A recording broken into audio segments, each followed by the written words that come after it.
Okay, so have you ever imagined like going up against a force of nature, Yeah, like a volcano goddess or something? right. Today we're diving into Superman Confidential, and Okay. and we're going to see how Superman handles this earth-shattering threat. That's cool. It's a volcano goddess, so this should be interesting. This is a really interesting story because we're so used to seeing Superman, take down criminals, Yeah. stop asteroids, Right. but a being that's like tied to the very essence of our planet?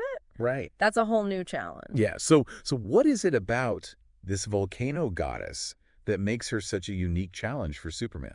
Well, it's not just the raw power. She can control volcanoes. Right. She's got rivers of like molten lava at her command. Uh-huh. But it's the fact that her power is so closely connected to the Earth itself. Okay.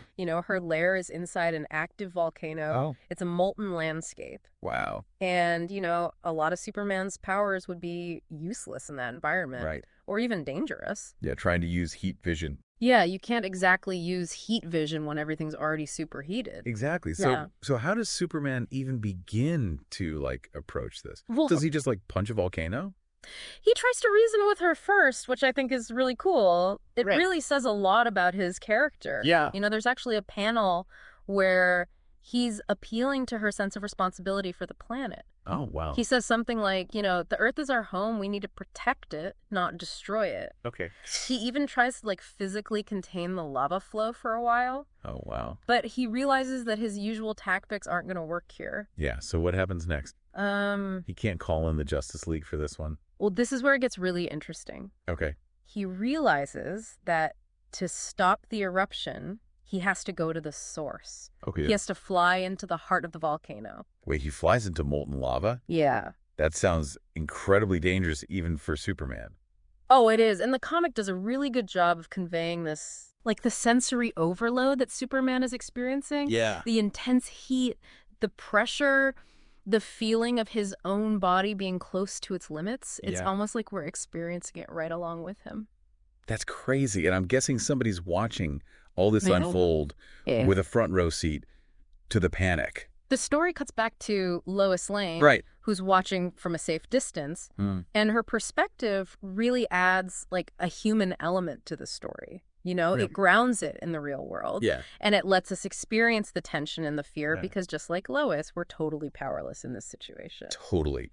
So Superman's in the volcano. Yeah. He's facing this unbelievable heat and pressure. Right. What's his plan? What's he going to do? His hope is to disrupt the flow of magma at its source. Okay. It's a long shot, Oh. and it really pushes him to his absolute limit. Right. But the comic really emphasizes his willpower, Yeah. his refusal to give up, even when it seems like there's no chance. So does he succeed? Yeah. Does he stop the eruption? He manages to disrupt the magma flow and essentially plug the volcano. Oh, wow. But he comes out of it, completely battered, weakened, barely conscious. Wow.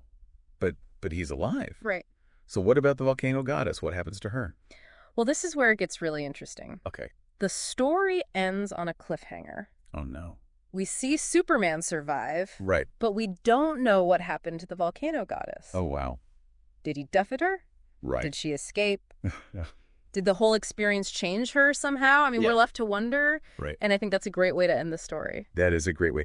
I love how this story kind of challenges the typical superhero tropes. Yeah. He's not just in there throwing punches. Right. He's using his mind, his willpower, even his words to try to resolve the situation. Exactly. And it really makes you think about what it means to be a hero. Yeah. Sometimes it's not about brute force. It's about resilient sacrifice and the willingness to go beyond your limits for the greater good. That's a really good point. Yeah. So if you were writing the next chapter of this story, Yeah. what do you think would happen to the volcano goddess? Mm. Would she come back for revenge? Right. Or would she find some kind of redemption? That's a good question. Yeah. What do you think about? Let us know. Uh. Until next time, keep diving. It sounds good. All right, see ya. Mhm.